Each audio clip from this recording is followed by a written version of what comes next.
Live from WTVO Rockford and your home team. Eyewitness News at 5 starts now. A city in Whiteside County prepares to lay a fallen firefighter to rest. Community members lend their time and talents to pay tribute to their late friend. Rockford's temporary casino has been open for less than a month, but the community's already benefiting. 3 weeks of gambling turned into a couple $100,000 for the city. Hispanic heritage takes center stage at Boylan High School. Students' latest lessons about more than perfecting the art of portraits. Good evening, I'm Mimi Murphy. And I'm Eric Wilson. The Sterling community begins the process of saying goodbye to a fallen first responder. Lieutenant Garrett Ramos died fighting a fire Friday. The 38-year-old's visitation is tonight. Rachel Perry spoke with community leaders who are remembering the young father. Rachel? Mimi and Eric, the mayor of Sterling tells me Garrett Ramos not only had an impact on the fire department, but the entire community. Oh, absolutely. He was a hero. He was running towards the danger when the rest of us have the luxury of running away from it. 38-year-old Lieutenant Garrett Ramos was a father, a firefighter, and Sterling Mayor Skip Lee says, a hero. It wasn't that he was fighting the fire because that was his job. He was fighting the fire because that was his calling. Garrett died while inside a home fighting a blaze. Officials say the floor collapsed beneath him. He was taken to a hospital and later died. Garrett was not the kind that was going to stand in the background and say, okay, you go do this, you go do this. He was going to be on the front lines doing the best job possible for the best possible outcome. Lee tells me Garrett always inspired other firefighters and was a great leader. We've had people in the fire department say that, he rubbed off on me. I won't be mayor 20 years from now, but I knew that 20 years from now, he was going to be the chief and he was going to take Sterling Fire Department to levels that no one had ever thought of before. Now the community is rallying behind Garrett's wife and 2 daughters. Basically, I just wanted to do something as much as I could to support them, and I'm a photographer, so I wanted to host some kind of last-minute holiday mini sessions. Ashley Nerez says she's giving the proceeds to Garrett's family. Both Ashley and Lee say the support is a reflection of who Garrett was in the community. We're all praying for them, and everyone's doing all we can to support them in their time of need. The people in this community who knew him and knew of him genuinely love and respected Garrett. Ramos was a 10-year veteran with the fire department. This is the first line of duty death in the history of the Sterling Fire Department. A visitation for Garrett is happening right now at the Sterling High School field house. That runs until 8. Eric? Thanks, Rachel. Pfizer says its COVID booster shots provide protection against the Omicron variant. According to findings released today, the booster increased people's levels of virus-fighting antibodies 25-fold. The company's chief scientific officer says 2 doses may still protect against serious illness, but a 3rd dose is more effective against Omicron. The findings still need to undergo a scientific review. Pfizer says it's also working on developing an Omicron-specific vaccine, which it hopes to have ready by the spring. According to health experts, the Omicron variant may spread quickly, but so far in the U.S., it's mostly produced mild cases.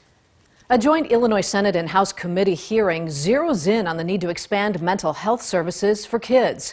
Some state senators claim the pandemic has brought kids' mental health issues to the forefront. The president and CEO of Rosecrans Health Network, David Gomel, says the majority of states cover kids' mental health through Medicaid, but Illinois does not. Gomel adds his company can only accept commercial insurance, leaving many that need help without resources. When kids don't get treatment, they cycle through hospitalizations and crisis services, their behaviors escalate, they lose time in school, or they become involved with the legal system. All these options are bad for kids and their families, are clinically inappropriate, and are expensive for the state. Gomel's proposing a 3-year, 12-bed residential treatment pilot study. That would make the entire Rosecrans continuum of care available. Leaders expect the program to lead to a decrease in kids using the emergency room and crisis services. One of the biggest selling points in bringing a casino to Rockford was the revenue it would produce for the community. After a busy first few weeks in business, the city's cashing in on Hard Rock's opening act. MICHELE joins us to break down November numbers. Michelle? The temporary casino opened its doors to the public last month. Recent revenue numbers show how much money has been brought in. I spoke with Mayor McNamara, who shared what this means to the city. 20 days, 41,600 plus people going into the facility. 4.1 million. It's one heck of a good first act. Rockford's casino, a Hard Rock opening act, opened its doors to the public November 10th. Revenue numbers for the month of November show in just 22 days there's been results. About 4.1 million for 22 days in the month of November, and we're super excited about that. Yeah, we had real good expectations, and we were very happy with the results that we've seen so far. We put this little opening act together very quickly, so we were very happy with where we ended up for the month of November. Rockford Mayor Tom McNamara says the city is very happy too. We have an absolutely winner of a location. And I think when you also look at the brand, we have the best brand that you can get in Hard Rock. And they have just put together a really wonderful team out at their first act. Hard Rock Vice President of Finance Wendy Cash says the numbers show there's been heavy foot traffic. Over 41,000 folks came through our doors, and I think that's expected. When you have an opening and you want people to come and see your facility. We were just under $750,000 in taxes. It was almost $500,000 to the state and almost $250,000 to local. So those are the gaming taxes. Plus, we do pay an admissions tax as well. I think everything's moving in the right track, and I think we'll see those numbers continue to rise. The city tells me $1.5 million annually will go towards Rockford Promise, which gives RPS 205 students the opportunity to further their education without financial burdens. Eric. Thanks, Michelle. After a year full of uncertainty, Byron nuclear power plant workers give back to the community that supported them. Employees pledged to donate more than $143,000 to over 130 local charities throughout 2022. It's part of Exelon's annual employee giving campaign. Recipients include United Way, Dark Horse Lodge, Carpenter's Place, and the Veterans Drop-In Center. In addition to the gifts, Byron plant workers have spent a total of 560 hours volunteering for various causes.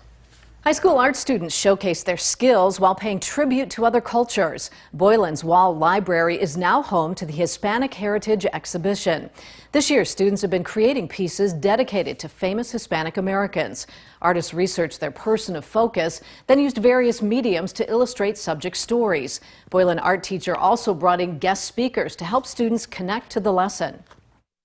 It's kind of become a tradition to be able to incorporate artists and different people and different cultures within our curriculum to really give our students a better and broader understanding of different cultures that might be of their own or different than their own. The art project was unveiled on Monday, celebrated by some as Lady of Guadalupe's feast day. A local group takes time to shine a light on the success of State Line Women. The Rockford chapter of the Women's Council of Realtors held its year-end gathering this morning. MICHELE Delgado was there. MICHELE, the council's been helping women advance for decades. That's right, Eric and Mimi. The Women's Council of Realtors have been around since the 1930s. It was created after associations banned women from joining. Now there's more than 9,000 members across the country. Many members have gone to serve in other industries and in their communities. Our organization builds leaders. Wednesday, members of the Women's Council of Realtors recognized the achievement of women in the Rockford area. The group message, women play an important part not only in real estate, but in leadership too. I think it fits women very well, as far as being able to do a lot of things, and be able to juggle their families and businesses and help people get their goal as their dream. Rockford Fire Chief Michelle Pankow is among the women to reach a key leadership position. We all have some fairly similar stories, not necessarily similar in the discipline that we work in or the profession we work in, but similar in the challenges. Chief Pankow says networking with organizations like the Women's Council of Realtors allows women to work together, grow, and gain knowledge. Fantastic group of professionals is that you can share those experiences and gain some a different perspective or learn from each other. Hansel also tells me they are now seeing a lot more men joining the women's organization. They see the value of meeting other people and the strength that we have, and getting the training, the encouragement. That's the word. The encouragement to go forward and be leaders. Both women tell me they hope to inspire the next generation. They say through hard work, understanding, knowledge, and the challenges that come along can be turned into opportunities. Eric, Mimi. Now, your first warned weather forecast from meteorologist Jordan Wolfe. Well, we had a very nice day today with all the sunshine. Temperatures stayed a little bit on the cooler side, but we did see some very nice skies. Now the skies are clearing and the sun is setting. This is our Mercy Health SkyTrack camera here in Beloit, and the temperatures are dropping because the sun has set and those skies are so clear. But despite the dropping temperatures, we are still a little bit warmer than we were 24 hours ago when we were still hanging under the cool of that previous morning when we saw temperatures in the single digits. Temperatures across the viewing area now are in the 20s. Those will continue dropping just a little bit further into the night tonight. We check in with a couple of our weather watchers here. Bob reported a temperature of 29 degrees and a dew point of 17. A little bit more moist conditions than it was yesterday. And Ben here in Beloit reported a temperature of 23 and a dew point of 16 degrees. Now let's check in with a couple of these weather systems here on our futurecast. We see a lot of cloud cover into the morning tomorrow. We'll see a couple of snow showers begin to work their way in the early part of the morning tomorrow. Those snow showers could also be mixed in with some other wintry precipitation like sleet and freezing rain potentially. Those will push out of the area, and as temperatures warm, we still could see a couple of scattered rain showers through the afternoon as those temperatures do get up into the near 40 degrees for the high. A lot more cloud cover through the next couple of days, and then Friday, our next really big system begins to work its way in. Notice the northern part of that will begin to have some snow showers and wintry mix as well.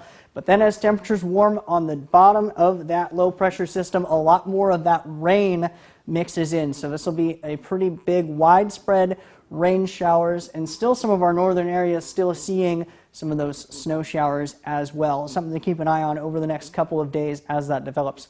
Temperatures are looking to be a little bit warmer as we get into the day tomorrow. Look at that, near 60 degrees just south of our viewing area.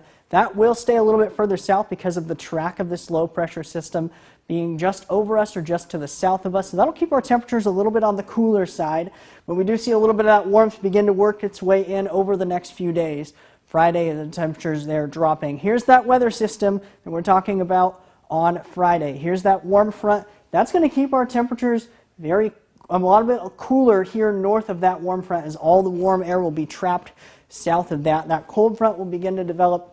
There's some snow showers on the north end of that. We'll have a couple of wraparound showers potentially on the back end that impact our viewing area, but the highest chance for snowfall will be north and west of us. So that low pressure system not directly impacting us as high as it could be. Beyond the weekend and into next week, we could see temperatures very warm. The Climate Prediction Center released this outlook for today. It's still predicting a high probability of above average temperatures headed into the middle of next week. Tonight, to recap though, we'll see temperatures in the 20s, definitely not the 60s that we're looking at potentially next week. Clouds will be increasing, a little bit breezy as we get into the later part of the day. Tomorrow, that mostly cloudy conditions, that wintry mix, then transitioning into rain by the afternoon. It will be pretty breezy through the day there as well. Over the next 7 days, we see temperatures really begin to increase, that mixed rain over the weekend. But then look at this as we head into the middle and end of next week. Look at that, 50s and almost 60 degrees. So definitely something to look forward to as we move into the middle of next week. Now, the Napleton Sports Desk with Sports Director Scott Leber. Justin Fields is ready to play again and just in time for the big game in Green Bay Sunday. Fields has been medically cleared to play by the team doctors, and Matt Nagy says Fields will start. Part of the reason why Nagy has opted to put Fields back out there is Andy Dalton has an injury on his non-throwing hand. And Dalton's probably not going to be ready to go Sunday. So that left Nagy with the option of Fields or Nick Foles. Considering the magnitude of the opponent, the Packers, Nagy is going to go with Fields. It's only been 2 weeks and 3 days since Fields suffered 3 fractured ribs against the Rams. It's hard to believe that those ribs could be completely healed, as Matt Nagy says they are. but Nagy's going with the team doctors. I wonder how much those doctors are swayed again by the fact that it's Packers week and swayed by Fields basically begging them to let him play. Fields told reporters today he still has pain, but it's not unbearable. That's easy to say when nobody's hitting you. Wait until he takes a couple shots Sunday. I won't be surprised if Fields can't play all 4 quarters and we see Foles in there at some point. I know Fields has a high pain threshold. He showed that last year by gutting it out in the playoffs for Ohio State with rib and hip injuries.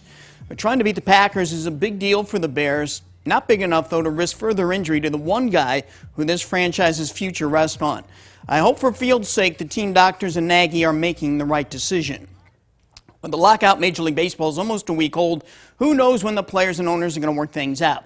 The teams have taken an unusual stance by removing all images of players from their websites. If you go to those websites, you'll see nothing but stories about former players. The Cubs website features stories about Kerry Wood's 20 strikeout game and Sammy Sosa's best moments. The White Sox website has stories on Minnie Minoso, Mark Burley, and A.J. Przinsky. If you click on the roster tab, you'll see the players' names, but no images of the players next to those names. This is a symbolic move by Major League Baseball more than anything else. To me, I don't see how this can help with negotiations, and it doesn't do any favors for the fans who want to see their current players and stories about those current players. MLB should scrap this immediately. Lastly, we will see Tiger Woods competing on the golf course very soon. Next weekend, Woods and his son Charlie will once again compete in the father-son PNC Championship Tournament. This is more of a fun event than anything. It's only 36 holes, and players can ride carts, so Woods will be able to get around just fine. I expect this to draw in a lot of viewers. People still want to see Tiger, even if he's only a fraction of the golfer he used to be. What would be wonderful is if Charlie Woods develops enough where one day he plays on the PGA Tour and he carries on his father's legacy. Thanks for staying with us tonight. Here on our First Warn Interactive Radar, brought to us by Rockford Auto Glass. We're not really seeing much of anything. We're seeing a lot of sunshine today as that pressure system had moved out over these last couple of days. Through the rest of the weekend, we have a couple more chances of some winter precipitation, but then afterwards, we get a whole lot of sunshine and a lot of warmth mixing in through the middle of next week. We could see temperatures in the 50s, potentially even 60s by the time we get in the middle of next week. Wow, that's going to be strange. All right, thanks, Jordan. And thank you for spending some time with us. Stay safe.